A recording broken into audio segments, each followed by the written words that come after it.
सिद्धेश्वर एक्सप्रेसमधून प्रवास करताना मुंबईच्या व्यापाऱ्याची तब्बल 5.5 कोटी रुपयांच्या 4.5 किलो सोने असलेली बॅग चोरट्यांनी लुटली होती.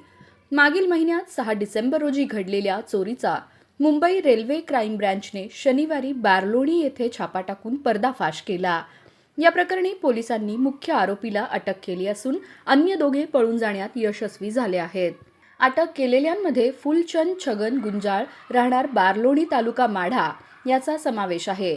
या प्रकरणामध्ये धनराज साहेबराव गुंजाळ, दिलीप साहेबराव गुंजाळ, हिरा शंकर गुंजाळ, लाल्या शंकर गुंजाळ व वडशिंगे तालुका माढा येथील सागर डिकोळे, विकास डिकोळे, पुणेकर डिकोळे यांनी संगनमताने ही चोरी केल्याचं निष्पन्न झालं होतं. या कारवाईत बार्लोनी येथील हिरा आणि लाल्या गुंजाळ पळून गेले. कल्याण रेल्वे पोलीस ठाण्यामध्ये भारतीय न्याय संहिता कलम 305 अंतर्गत गुन्हा नोंद आहे. फिर्यादी अभयकुमार मदनलाल जैन वय 52, व्यवसाय सराफी व्यावसायिक, राहणार गोरेगाव मुंबई यांनी फिर्याद दिली होती. त्या अनुषंगाने मुंबई रेल्वे क्राईम ब्रँचकडून या चोरीचा पर्दाफाश केला. यावेळी पथकाकडून पोलीस गाड्या न वापरता काहींनी टिप्परमध्ये जाऊन ही कारवाई केली.